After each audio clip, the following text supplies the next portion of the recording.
Just before Shabbat, the esteemed Rabbi David Cohen collapsed in his home. His heart stopped.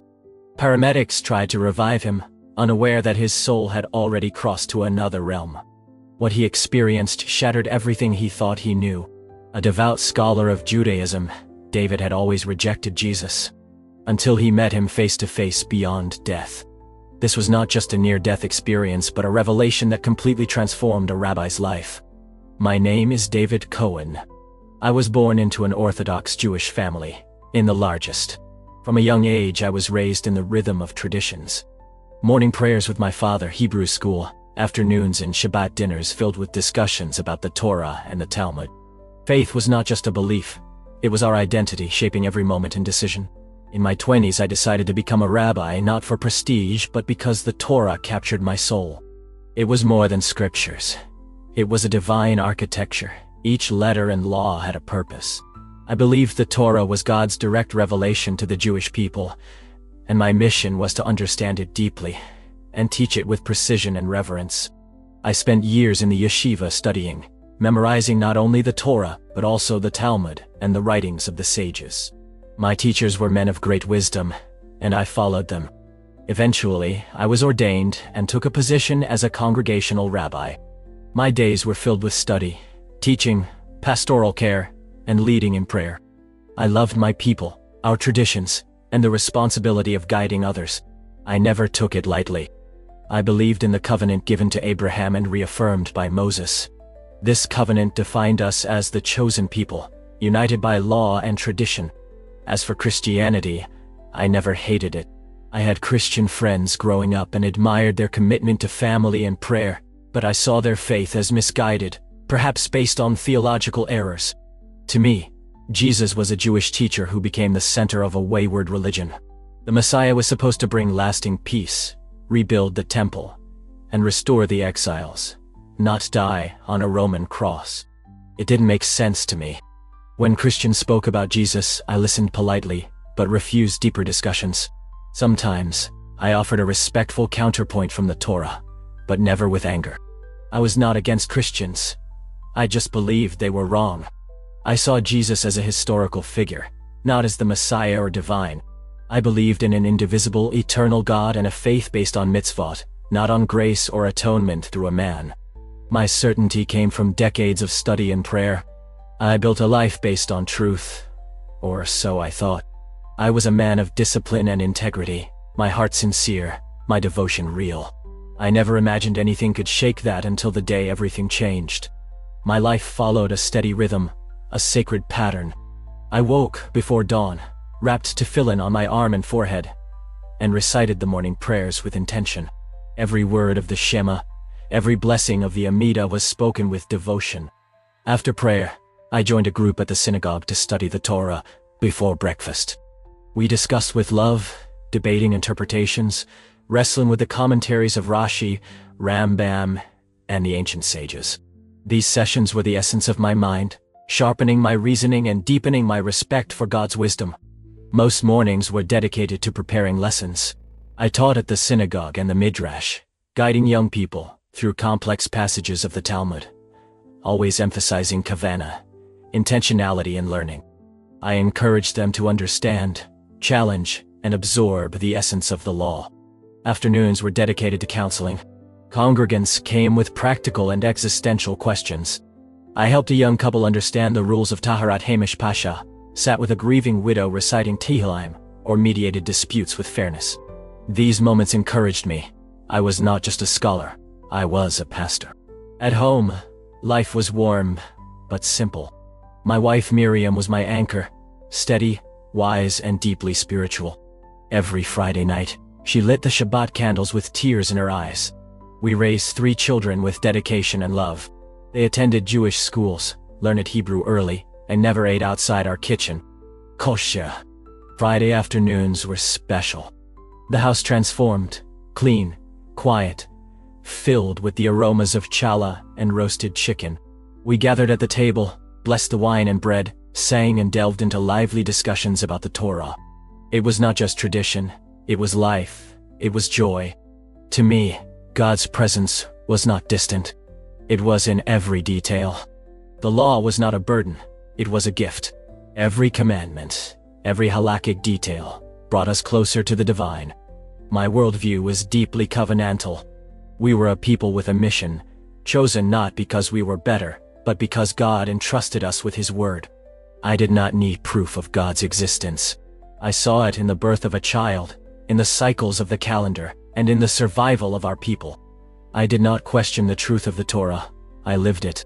Even in the face of theological questions about other faiths, especially Christianity, I held my position.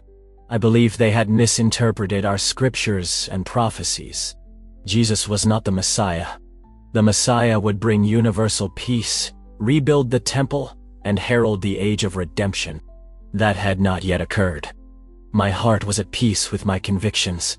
I sought nothing more, felt no incompleteness. I believed I was on the path of truth. It was a Thursday afternoon in early spring. I had just counseled a young couple preparing for marriage. We talked about the ketubah and family expectations. I was heading home to prepare my Shabbat sermon, focused on Parashat Vayikra and the meaning of sacrifice. As I walked through the synagogue lobby, I felt a sudden pressure in my chest. At first I thought it was indigestion or muscle tension, and ignored it. There was always stress before Shabbat, so much to prepare and care for. But the pressure did not pass. It spread, rising through my shoulders and down my left arm. My breathing became shallow. I tried to lean against the wall, my vision blurred, but I told myself it was nothing. I couldn't be having a heart attack. I was only 52, ate well, and walked every day. There was no family history. Miriam was waiting for me at home. When I walked in, I tried to smile. She noticed something was wrong. "You're pale," she said, concerned. "What happened?" "Just a little pressure. It'll pass," I murmured, trying to reassure her. She was not convinced. "Sit down. I'll call the doctor." No. Just give me a moment."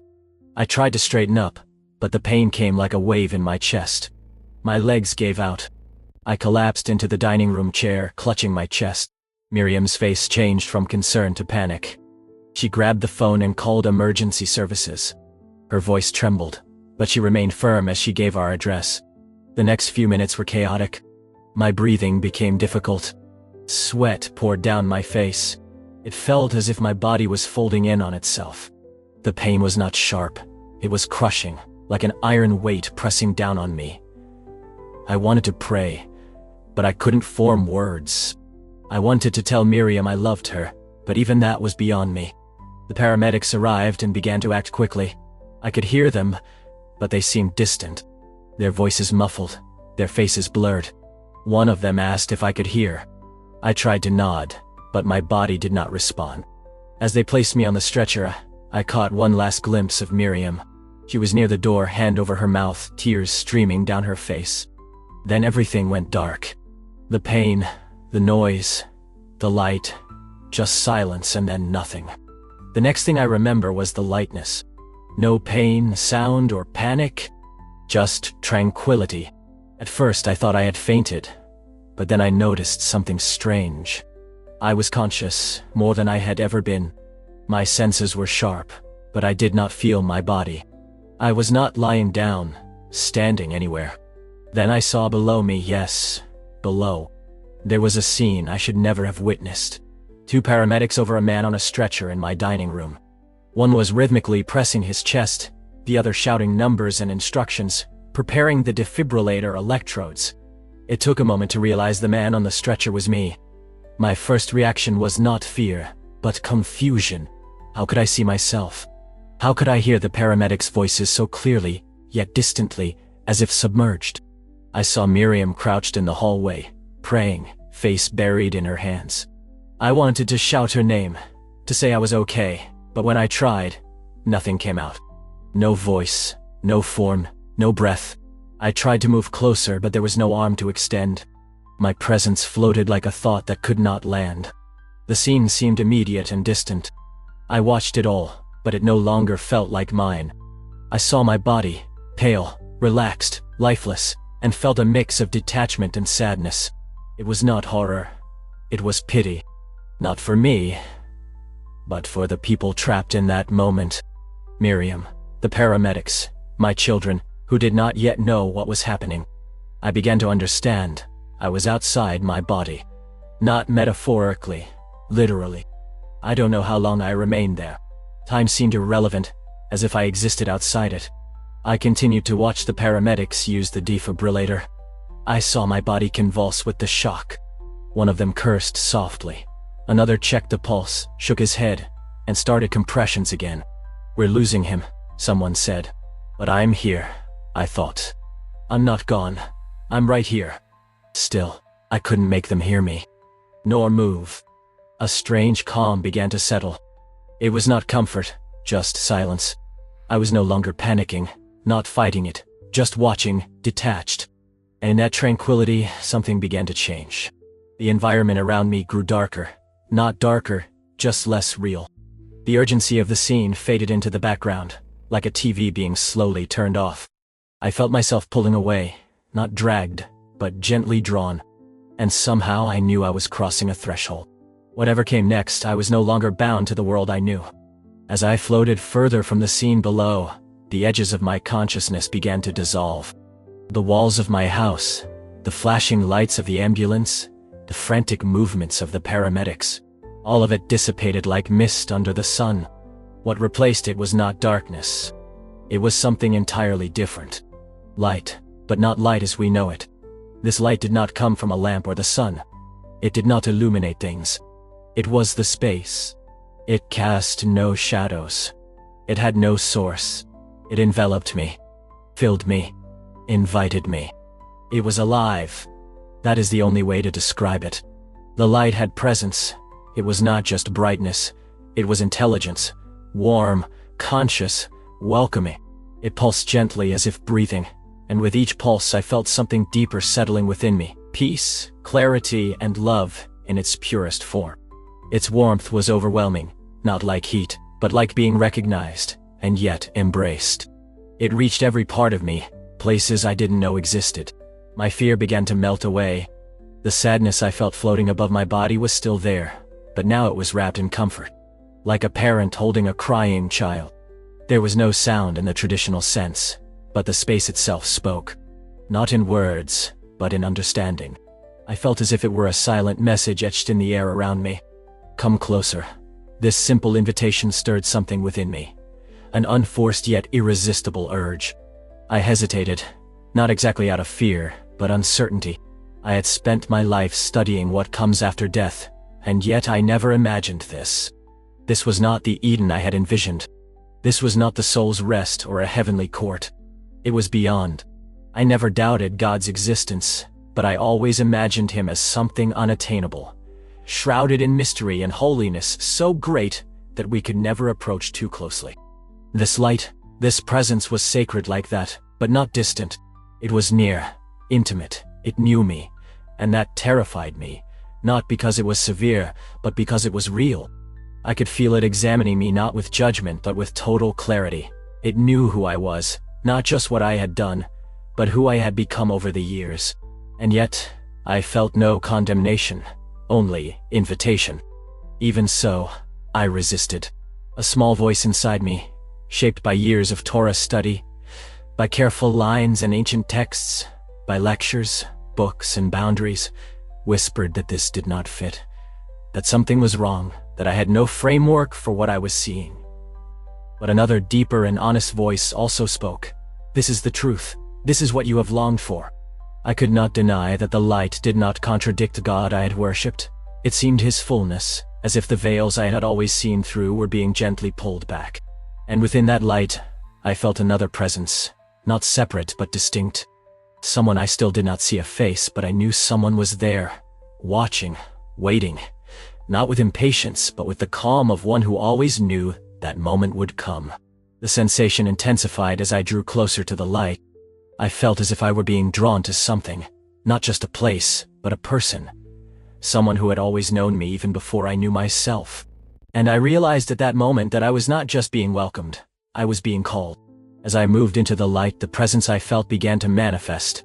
At first, it was just an impression, like a silhouette behind a curtain of radiance. But gradually the figure emerged, not as if approaching from afar, but as if the veil was lifting. He stood before me, majestic, yet without weight, radiant, yet without blinding.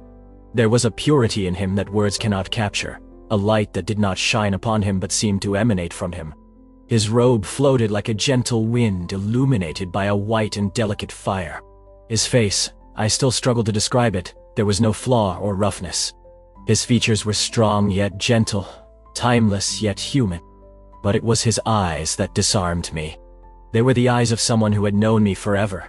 They penetrated beyond everything I had built, my learning, my confidence, my questions, and reached something deeper, not invasively, but with a kind of kindness capable of undoing you.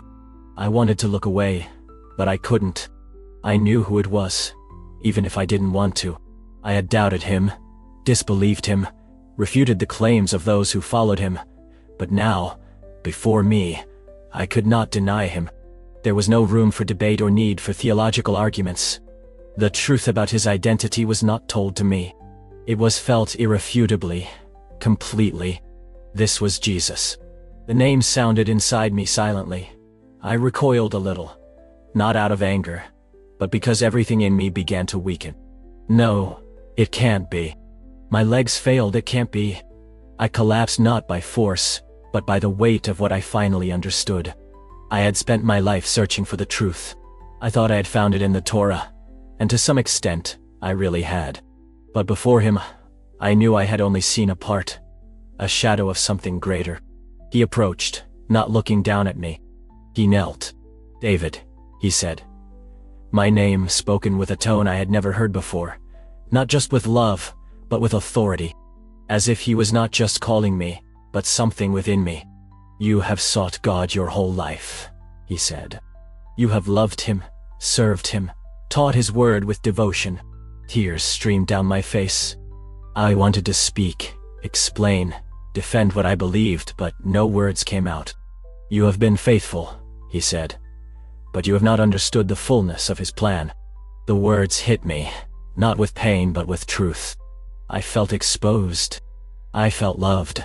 All my learning, all my certainty, all my confidence, none of it prepared me for this. He was not angry. He was not here to shame me. He was here to reveal. "You know the scriptures," he continued. "You have walked the path of obedience, but the Torah was never the destination. It was the signpost." His voice carried both sadness and hope. "You have honored the covenant," he said. But the covenant pointed to me. My heart broke, not because I felt betrayed, but because I realized what I had missed. All those years, all those verses, all the prayers, and yet he did not reject me. He welcomed me. He saw everything I was, everything I was not, and yet he drew me in. I cried not because I was condemned, but because I was being offered something greater than I had known. Truth, fullness, and yet a small part of me resisted. "Why?" I asked him in my heart. "Why now? Why me?" He looked at me, his eyes burning with compassion. "Because I love you," he said, "and because you are ready to see." As I knelt before him, still trembling with the weight of his presence, the light around us changed. It did not disappear. It deepened and became richer. I felt something change not outside of me, but within. Jesus reached out, not physically but with something greater. And suddenly, I was not just standing in that light. I was within something, a vision. I saw myself on a mountain. The wind blew through my hair. I knew that place immediately. Mount Moriah.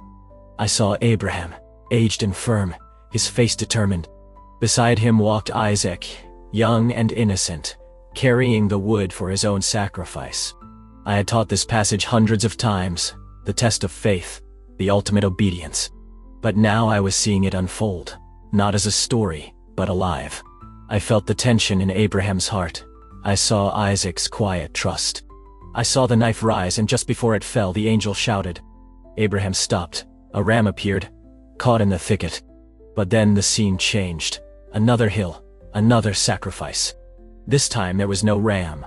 I saw Jesus carrying a cross, blood on his forehead, body broken. But unlike Isaac, he was not unaware, he knew. And yet he went forward willingly. I was breathless. The story of Isaac was not just a test, it was a foreshadowing. Abraham's son was spared, but God's own son was not. Before I could process this, another scene emerged. The desert. The Israelites were sick, dying from venomous snake bites. Moses held up a bronze serpent high on a pole, commanding the people to look at it and live. It was a strange story in the Torah, one I had never fully understood. Why would God ask them to look at the image of the very thing that hurt them?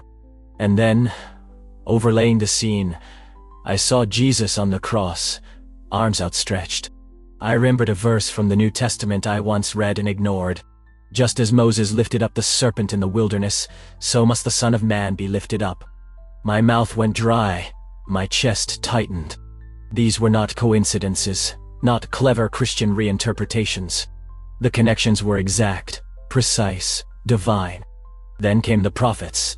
I was shown a man beaten, bloodied, despised. His appearance so disfigured he hardly seemed human.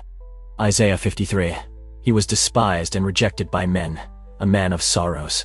He was pierced for our transgressions, crushed for our iniquities. By his wounds we are healed. I saw this not symbolically, but literally. Then Zechariah. They will look on me, the one they have pierced, and mourn for him as one mourns for an only child. That verse had always puzzled me. Who was this? How could God be pierced? But now I understood. It was him, Jesus. And in Psalm 22, I heard the words echo. They pierced my hands and my feet. They divide my garments among them and cast lots for my clothing. Each verse, each image was coming into focus. All the shadows I had spent my life studying now had substance. I had believed in the Torah, the prophets, and the writings. I had taught them, cherished them, defended them, but I missed the point that united them. Jesus, was not contradicting the scriptures. He was fulfilling them perfectly. I turned to him, shaken. How? How could I not have seen this? His gaze held no accusation, only compassion. Because you love the scriptures, he said, but you did not know the one they testify about. My legs gave way again. I was undone.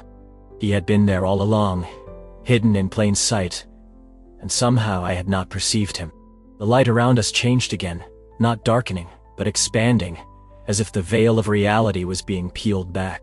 I felt Jesus beside me, though he did not speak.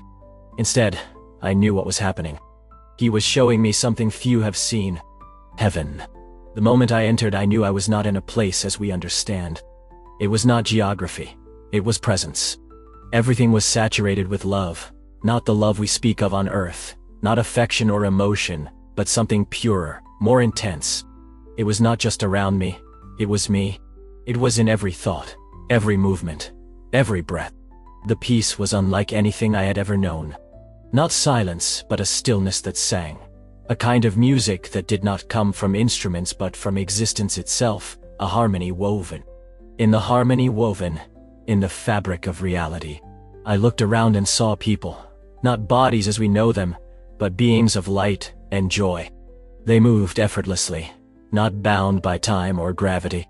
There was no sadness in their eyes, no regret on their faces. They radiated joy, serene, as if finally home and fully recognized. This was what struck me most. There, they were completely known and completely loved. There was no pretense, no fear, no shame. They were whole. I saw relationships, people gathered, laughing, embracing without words. I felt their unity, not uniformity, but a unity of purpose and spirit. There was no competition, no ego, no need to prove anything. They were in perfect connection with each other and with the source of all things. And I felt it. God was not hidden here. He was present. His presence was everywhere, like a warm wind you could not see but felt in every fiber of your being. I turned to Jesus. His face was illuminated in a way that made this radiant realm even brighter. This, he said, is the fulfillment of love, a relationship brought to fullness. He looked at the vastness where people rejoiced in silent harmony. They are here not because they followed rules, he said, but because they knew me, because they received what was freely given. I was silent, overwhelmed. My entire life had been centered on obedience, discipline, striving, and here I was, seeing a joy I had never imagined, not earned by effort, but born of relationship. They did not earn this? I asked. No, Jesus replied gently, they received it. He was not diminishing the law or the beauty of the Torah. He was showing me its destination. The law always pointed here, not as a ladder to climb, but as a sign to follow. I did not want to leave. A part of me already ached with the idea, but I knew there was more I needed to see. As the light and joy of heaven settled in my soul, everything changed. The warmth disappeared, not suddenly, but gradually, like a fire dying down to embers. Music ceased. The harmony was gone, and then came the cold. Not a physical cold, it was absence. Absence of peace, of presence, of love. The air, or whatever this place was made of, felt heavy, dense with sadness. I was no longer in radiance. I was in darkness. It was not pitch black, but a suffocating shadow that seemed to press from all sides. It was not just the absence of light, it was the rejection of it. At first, I could barely see, but as my eyes adjusted, I began to make out figures. They moved slowly, if they moved at all. Some were huddled over themselves, others wandered in circles, trying to grasp things that were not there. Their forms seemed human, but faded, washed out, like the outlines of what they once were. Their faces, what I could see of them, were not tormented by some external force. It was internal pain, regret, a sadness so deep that words could not express it. These souls were not punished by fire, nor chained in anguish. They suffered a separation they knew could have been avoided. They longed, yearned for the light, the presence I had just left, and somehow they knew they had rejected it, not out of ignorance, but by choice. Jesus was beside me again. I could feel his presence, though now it seemed distant, like a soft whisper in a storm. This is the reality of separation, he said, his voice heavy with sadness. Not punishment, David. Consequence. I did not speak. I could not. They were love, he continued. Each one, just like you. But love cannot force. It invites, and love rejected becomes separation. I wanted to look away. I wanted not to see what I was witnessing, but I could not. A woman stood near the edge of a vast void, her eyes fixed on something far beyond. Perhaps the light I had seen. Tears slid silently down her face. She reached out repeatedly as if trying to touch something she once knew. Others wandered aimlessly, as if repeating the same choices endlessly. Still others sat, motionless and numb, lost. I felt a cry welling up within me, not out of fear for myself, but for them. For how long? I asked Jesus, for how long will they be here? He did not answer directly. Instead, he said, truth must be chosen. They did not receive there and will not receive here. I crumbled. My heart felt as if it was splitting in two. I had spent my life believing in justice, in consequences. But this was unbearable. Not because it was unjust, but because it was final. The pain was not in flames or chains. It was in knowing what they had lost and yet choosing to remain apart. Jesus turned to me, his eyes full of compassion and sorrow. That is why I came, he said softly, not to condemn, but to save. And in that moment I understood. He was not angry with them. He was not condemning them. He had wept for them and still wept. After the darkness, the light returned, not suddenly, but like a dawn breaking under the deep night. The warmth of his presence filled me again, and I wept. Not out of fear this time, but for the pain of what I had seen. Jesus stood beside me, silent at first, allowing the weight of it all to settle. Then, without a word, we began to move, not walking, but passing through something invisible, until we stood before what seemed like an open scroll. But this scroll was not made of parchment. It was alive. Words rose from its surface, glowing and shifting as if etched in eternal fire. The covenant, he said, you loved it, kept it, lived by it. I nodded, still trembling. And you did well to do so, he continued. For it is sacred, but you were never meant to carry it alone. The scroll opened further. I saw the Torah again, Genesis, Exodus, Leviticus, then the prophets, the Psalms, the writings, and as I looked, something happened. Passages began to connect as if they were threads, being pulled tightly. Genesis 22, Abraham and Isaac. Exodus, the blood of the lamb on the doorposts.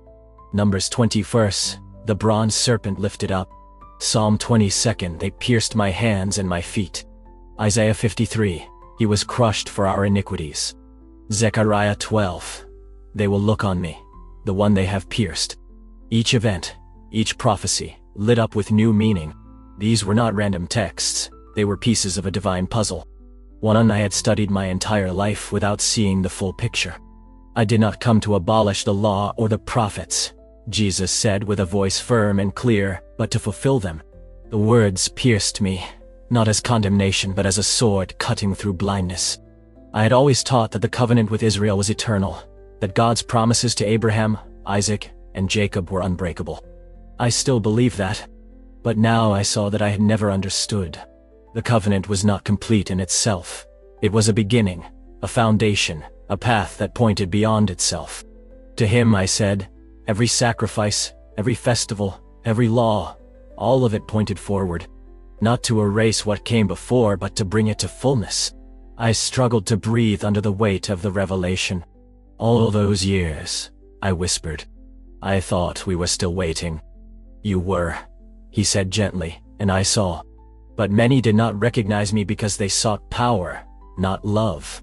A throne, not a cross. I thought of the prayers I had led at Passover. Next year in Jerusalem, the cries for redemption, the hope for the Messiah, and now I saw he had come, and I did not know him. My heart felt torn, love and sorrow wrestling within me. I taught them to wait, I said quietly. I told them he had not yet come. Jesus stepped closer, his eyes locked on mine. And now I am showing you he has, he said. The covenant is not broken, it is fulfilled. The promises are not forgotten, they are complete. And you, David, are loved. Your devotion was not in vain, it brought you here. I covered my face and wept, not out of shame, but awe.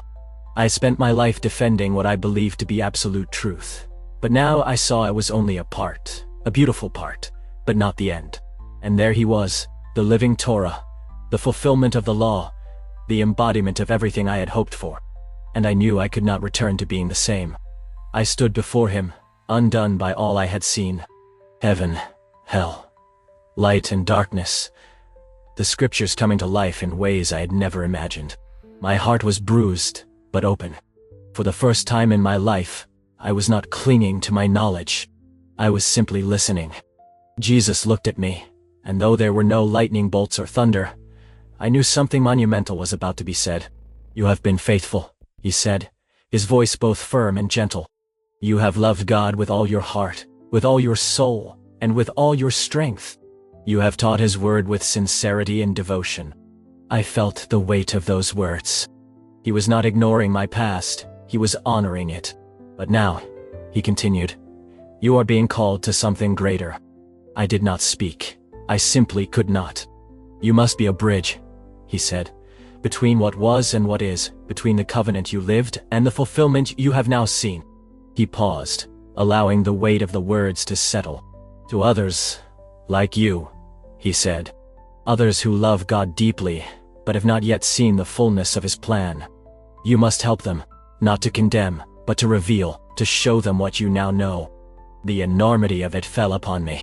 I, a rabbi, who once rejected him completely, now tasked with witnessing to the truth I once refused.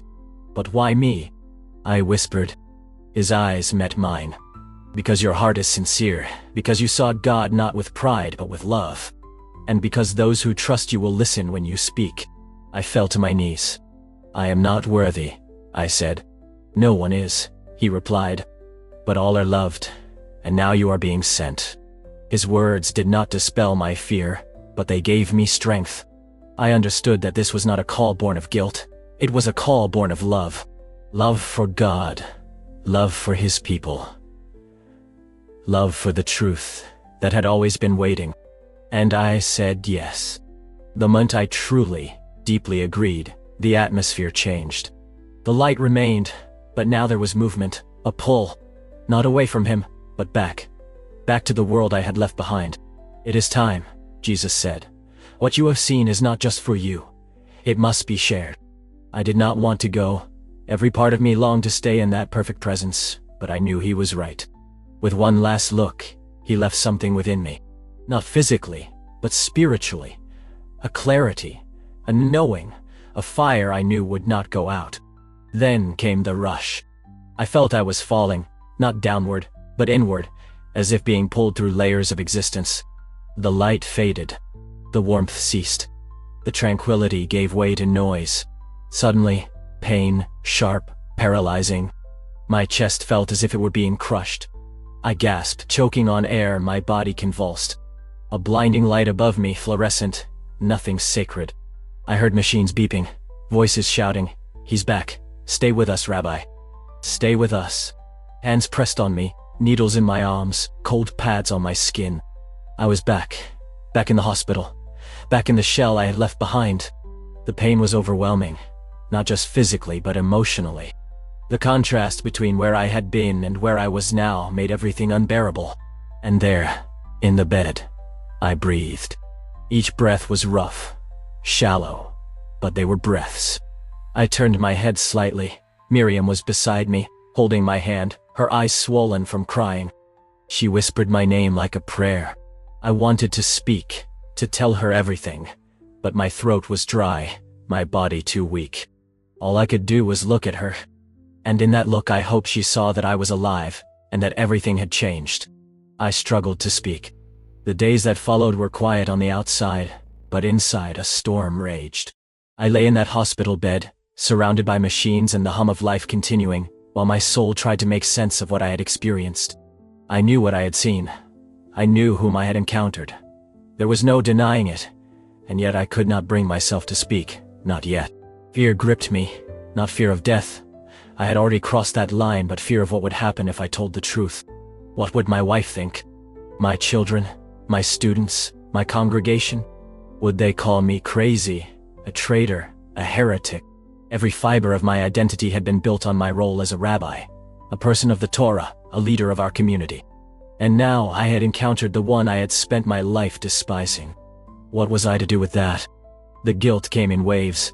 Guilt for not having seen the truth before, and guilt for remaining silent now. But fear spoke louder. If I spoke, I could lose everything. On the third night, I could not sleep. My body still ached. My heart ached more. I sat up slowly, despite the pain, and reached for the small wooden drawer beside my hospital bed. Inside was a book I had never opened. Not really. The New Testament. It had been given to me years before by a well-meaning Christian acquaintance. Out of politeness, I kept it. Out of pride, I never touched it. Until now. My hands trembled as I opened the first page. I continued reading slowly, carefully, and there he was. Not just the Jesus I had encountered in the light, but the Jesus I had there in the prophets, now walking the earth, speaking, healing, teaching. I reached the Sermon on the Mount and read his words. "Do not think that I have come to abolish the law or the prophets. I have not come to abolish them, but to fulfill them." It was like a wave. It was not a different religion. It was the continuity, the fulfillment of everything I had taught. The shadows were becoming substance, and I knew I could not remain silent for much longer. When I returned home, everything seemed the same.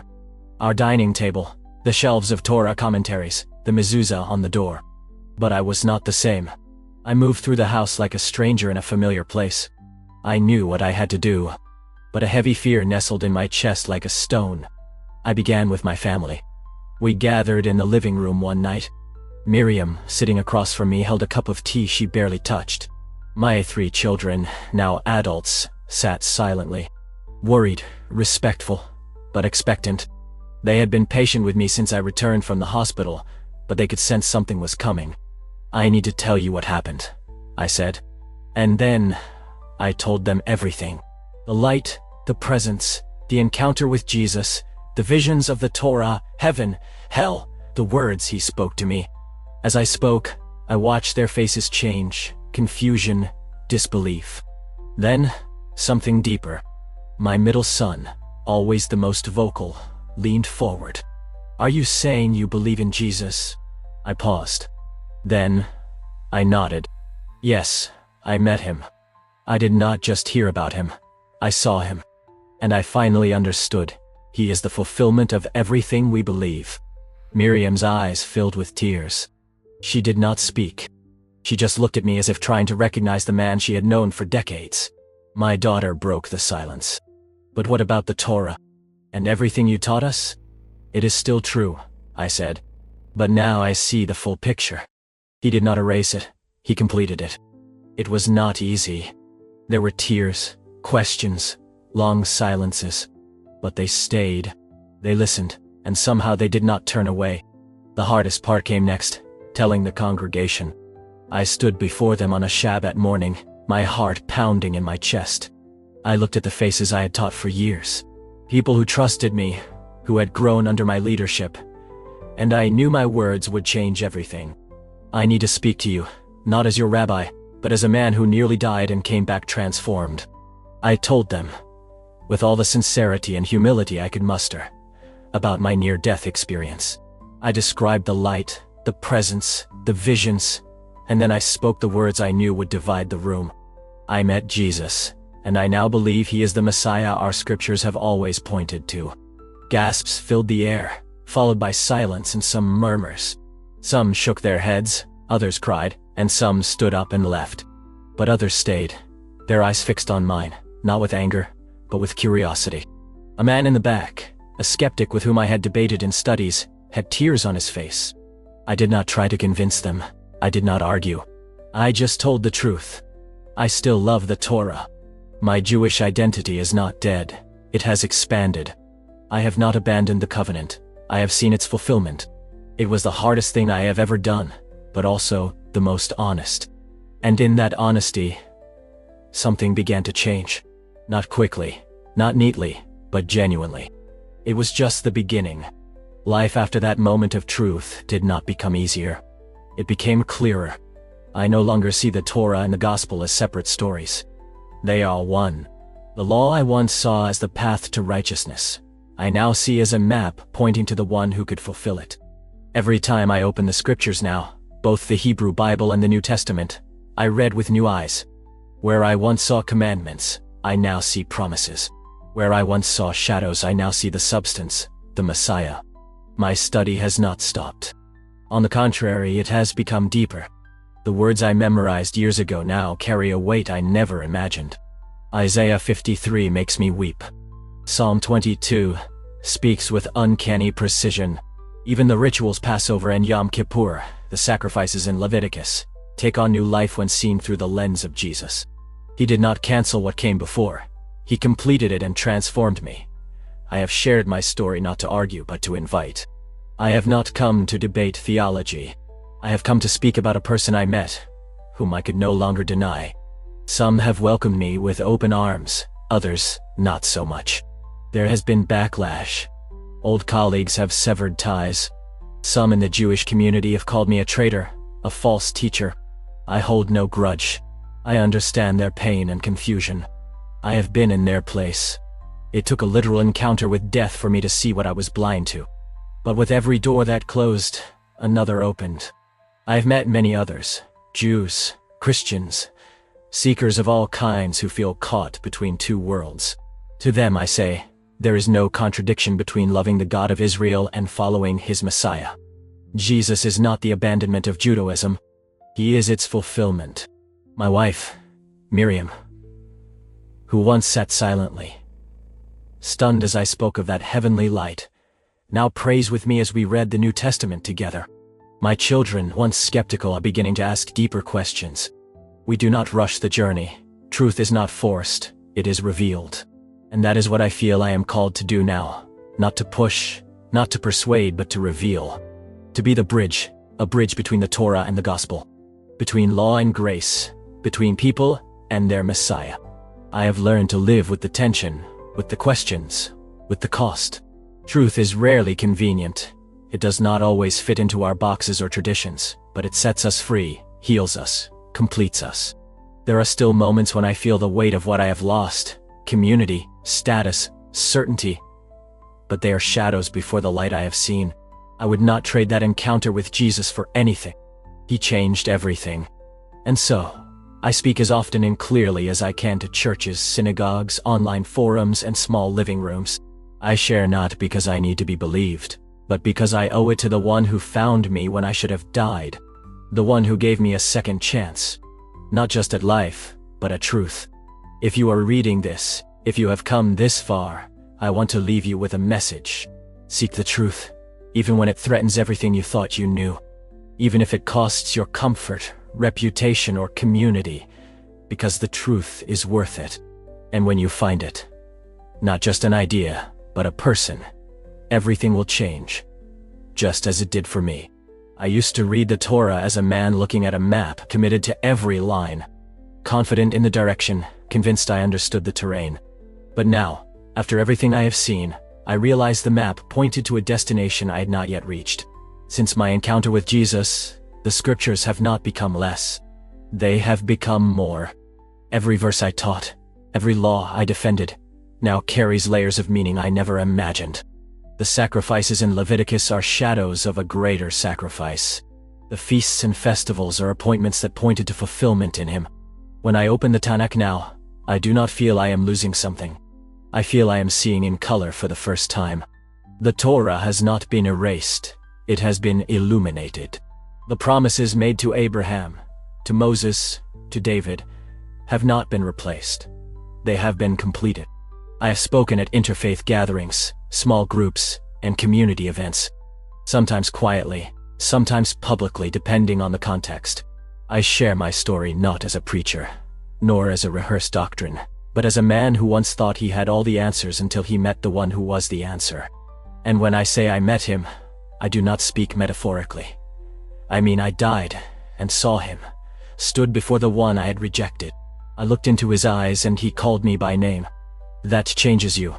Some welcome my message, listen with open hearts, take notes, and ask questions. Others are less receptive. I have lost friendships. Some rabbis I studied with do not return my calls. Some have called me confused or worse, a traitor. I understand. This message comes at a cost. It cost me everything I thought I knew, but it gave me something far greater: peace, clarity, purpose. It is not easy to walk between two worlds. I still keep Shabbat. I still fast on Yom Kippur. I still read the Talmud, but now I do so with the awareness that the story did not end with the Torah. It continued, straight into the Gospels, to the cross, and out of the empty tomb. I have learned not to strive for acceptance. My mission is not to be approved, it is to be honest. If even one person hears my story and begins to wonder if Jesus might be who he said he is, then the risk is worth it. My wife, Miriam, stands beside me quietly, firmly. Our conversations about faith are different now. We pray together in a way we never have before. It is no longer just about tradition. It is about relationship. Our children ask hard questions, and I listen to them. They do not need rehearsed answers. They need truth, the same truth that pulled me from darkness and into the light. Those who hear my story have doubts. I do not blame them. I did the same. For decades I closed that door. And then, in a moment I never imagined, Jesus opened it. And what I found was not betrayal. It was the completion of everything I had ever believed. So I leave you with this: seek the truth. Not comfort, not tradition, not consensus, truth. It may cost something. It may shake the ground beneath your feet. But I promise you that if you find the one I found, you will never walk in darkness again.